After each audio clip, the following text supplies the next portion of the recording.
इसमें 3-3 महीने हो जाएगा। 3-3 महीने का मतलब 9 महीने का पीरियड आपका हो जाएगा। अब फर्स्ट 3 मंथ्स में जो है ना आपने एहतियात करनी है। अगर आप पहले से कोई मेडिसिन ले रही हैं, कोई और चीज ले रही हैं, तो उसको आप कंटिन्यू नहीं करें जब तक आपकी गायनेकोलॉजिस्ट या ऑब्स्टेट्रिशियन आपको ना कहे, क्योंकि बहुत सारी ड्रग्स होती हैं जो बच्चे के लिए नुकसान होते हैं। उस फर्स्ट 3 मंथ्स में बच्चा बन रहा होता है, बच्चे के सारे ऑर्गन्स बन रहे होते हैं। अगर हम कोई ऐसी दवाई लेते हैं, जैसे एक छोटा सा एग्जांपल है कि किसी को जो है प्रेगनेंसी नहीं चाहिए, उसने बताया कि प्रेगनेंसी टेस्ट पॉजिटिव आ गई, और उसके शोहर ने जाके उसको, आजकल ये एक बहुत बड़ा कॉमन इश्यू है, वो जो माइजोप्रेस्टोल वो उनको जाके लेके आए, उसने 15, 20, 25 खा ली, और उसको पता ही नहीं कि ये इफेक्ट करेगी या नहीं करेगी, बच्चा किस पोजीशन में, क्या चीज है, अभी तक यूट्रस में आया भी है कि नहीं आया। फिर क्या होता है, वो बच्चा तो जाया नहीं होता, मगर उसमें कुछ कंजेनिटल एबनॉर्मलिटीज हो जाती है, मदर को पेन रहता है, ब्लीडिंग के इश्यूज हो जाते हैं। तो ऐसे अननेसेसरी मेडिसिन, या कैसे पहले वो कराने का हाइपरटेंशन की पेशेंट है, पहले से मेडिसिन ले रही थी मगर अभी भी उसको कंटिन्यू करना है, मगर प्रेगनेंसी की मेडिसिन अलग है, प्रेगनेंसी के बगैर जो ब्लड प्रेशर उसकी मेडिसिन अलग है।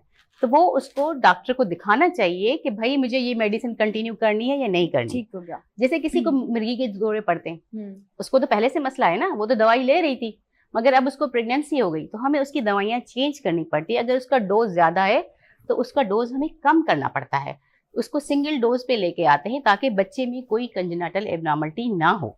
एक तो हो गया ये। दूसरा है कि वो कोई ऐसी स्मोकिंग ना करे, कोई ऐसी चीजें ना खाए, जाम्स फूड या ये सुपारी, गुटखा, ये भी नुकसान कराते हैं, मिसकरेजेस कराते हैं, बच्चे में भी नुकसान कराते हैं। उसको खुद को एक्सेसिव वोमिटिंग, नाजिया, ये चीजें करवाएंगे, उसमें एहतियात करनी चाहिए। ज्यादा मिर्च मसाले वाली चीजें नहीं चाहिए। फोलिक एसिड उनको लेनी चाहिए। फोलिक एसिड इज नेसेसरी, क्योंकि वो उसका हेल्पफुल भी होगा, बच्चे के जो न्यूरल ट्यूब डिफेक्ट्स है उसको भी वो कवर करेगा और बच्चे को भी बनने में हेल्प करता है। फोलिक एसिड लेंगी। उसके अलावा जो भी ड्रग लेती हैं वो डॉक्टर से पूछ के लेंगी। ठीक हो गया। हम ये कहते हैं। और दूसरे होते हैं एंटी इमेटिक ड्रग्स, क्योंकि वोमिटिंग तो नॉर्मल है, क्योंकि वो प्रेगनेंसी में नॉर्मल होती है फर्स्ट सेकंड ट्राइमेस्टर में। उसके लिए भी हम रिकमेंड करते हैं, मेडिसिन करते हैं, जो कंट्राइंडिकेशन नहीं होती उनकी, वो हम उनको देते हैं। वो भी मगर एहतियात करते हैं कि भाई इस टाइम में आप खानी है, इतनी खानी है, इतना डोज देना है। तो फर्स्ट ट्राइमेस्टर में कोशिश करें कि फ्रेश खाना खाएं, फ्रेश फ्रूट्स खाएं, डब्बे वाली चीजें ना, मिर्च मसाले वाली, दूध पिया करें। बहुत सारी औरतों को ये एक आदत है, पूछते हैं भाई आप दूध पीते, कहते हैं नहीं हमें पसंद नहीं है। नहीं भाई ये बात नहीं है, पसंद नहीं है तो आप में कैल्शियम की कमी हो जाएगी, आपको जॉइंट पेन हो, क्योंकि अभी आप प्रेगनेंसी कर रहे हैं, प्रेगनेंसी के बाद फिर जो आप फीडिंग करवाएंगे उसके बाद तो आप जल्दी ऑस्टियोपोरोसिस में चली जाएंगी। हाँ, आपको अगर दूध पसंद नहीं है तो दही की चीज ले लें, खीर मिक्स बना लें, मतलब डेयरी आइटम्स आपको। हाँ, मतलब एहतियात से। ऐसा नहीं कि आपने बिस्किट खाने हैं, केक खाना है, नान खाना, नहीं नहीं नहीं, ये नहीं, मगर मिल्क वाली चीज आपने लेनी है। मिल्क वाली चीज आपने लेनी है, क्योंकि हम मेडिसिन आपको नहीं दे रहे, मगर आपकी रिक्वायरमेंट तो है ना। फिर हम कैलोरीज या कि फर्स्ट सेकंड ट्राइमेस्टर में कैसे डिवाइड करते हैं, या होल प्रेगनेंसी, वो depend on the BMI. BMI क्या होता है? Height, wait. आपका वेट कितना है, आपकी हाइट कितनी है, फिर उससे हम बीएमआई निकालते हैं। फिर हम कैलकुलेट करते हैं कि ये ओबीज पेशेंट है, इसको पर डे पे इतनी कैलोरीज लेनी चाहिए, या ये थिन पेशेंट है, इसको पर डे पे इतनी। जो नॉर्मल है, नॉर्मल प्रेगनेंसी में है, वो हम कहते हैं कि डेली आपको जो है ना अबाउट 1500 to 2000 कैलोरीज लेनी चाहिए। उसमें आपकी जो है ना पोर्शंस होते हैं, जैसे कार्बोहाइड्रेट, प्रोटीन, विटामिन और जो है शुगर, उसमें सब डिवाइड करके लेनी चाहिए। ऐसे नहीं कि बस एक ही चीज लिए जाओ। ठीक है। तो ये आपकी न्यूट्रिशन हो गई। आप वॉमिटिंग से प्रिवेंशन के लिए मेडिसिन ले सकती हैं। आप कोई मिर्च मसाला नहीं लेंगे तो आपको एसिडिटी का मसला नहीं होगा। बिल्कुल ऐसा ही। और उसके बाद हम कहते हैं कि एक डेटिंग स्कैन होता है, वो आप करवाएं। उसके बाद फिर 11 जब आपका फिर सेकंड ट्राइमेस्टर आ जाता है तो वो तो ऐसे कंटिन्यू होता है, उसमें आपका बच्चा बन चुका होता है। अब उसमें होता है कि वो ग्रोथ होती है। फिर हम कहते हैं कि भाई ग्रोथ है, इसकी ग्रोथ है, थोड़ा सा खाना इंप्रूव करो, अपनी जो है ना कंडीशंस देखोगे, कोई ब्लीडिंग नहीं है, कुछ नहीं है, कोई ऐसा मसला नहीं है, तो वो एज सच कंटिन्यू रहता है। उसमें हम शुगर भी देखते हैं, ब्लड प्रेशर देखते हैं, बेबी की ग्रोथ देखते हैं, सब चीजें इज परफेक्ट, तो ठीक है। उसके बाद थर्ड ट्राइमेस्टर, ये फिर थोड़ा सा आपका रिस्की आ जाता है। इसमें गेस्ट्रेशनल डायबिटीज भी ज्यादा नजर आ जाता है, क्योंकि इंसुलिन रेजिस्टेंस ज्यादा हो जाती है। उसके बाद फिर ब्लीडिंग के इश्यू, फिर हम देखते हैं कि अवलनाल कहाँ है या क्या चीजें।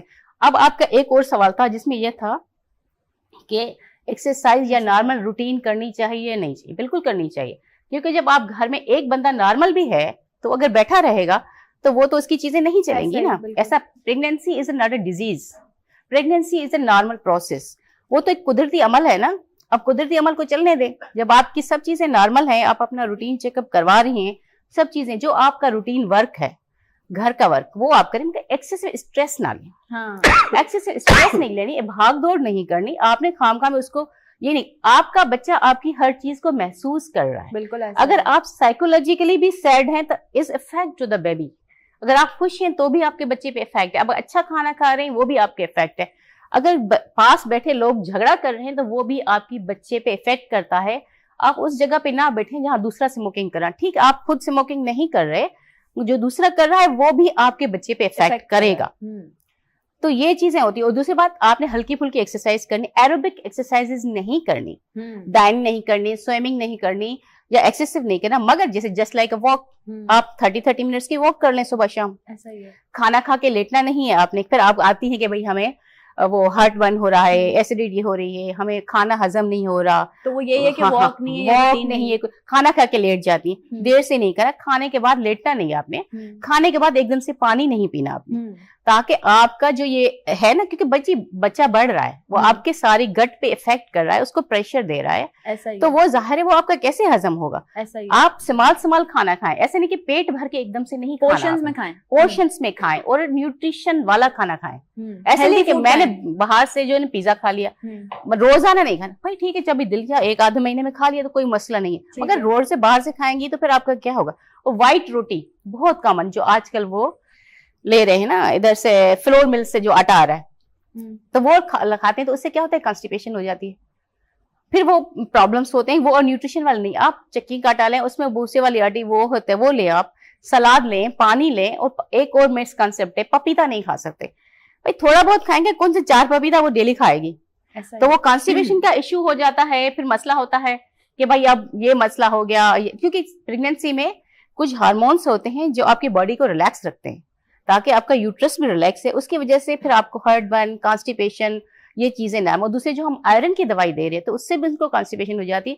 तो जब ये न्यूट्रिशन कम कर देती है ना, तो फिर उससे उनके ये मसले हो जाते हैं, फिर वो दवाइयों पे चले जाते हैं। तो एवरीथिंग दवाई नहीं है कि आप मेडिसिन लें, क्योंकि मेडिसिन का इफेक्ट हो तो साइड इफेक्ट भी है। आप अपनी चीजें अपने नॉर्मल रूटीन डाइट से कवर कर सकती हैं। आप उसको अच्छी जो है हेल्दी लाइफ की तरफ लेके जाए। सुबह को उठें, आप जाएं, अगर आपके पास अवेलेबिलिटी मौजूद है, बाहर बाग में जाके 15, 20, 25 मिनट जाके वॉक करके आ जाए, आपको न्यूट्रिशन भी मिलेगा, आपको ऑक्सीजन भी मिलेगा। उसके बाद आप खाएं। उसके बाद अगर आप शाम को टाइम मिलता है, शाम की तरफ चले जाएं, हल्की फुल्की एक्सरसाइज भी कर सकती हैं, मगर एरोबिक और डाइंग, स्विमिंग वाली या ऐसी स्ट्रेस वाली भागदौड़ आपने नहीं करनी।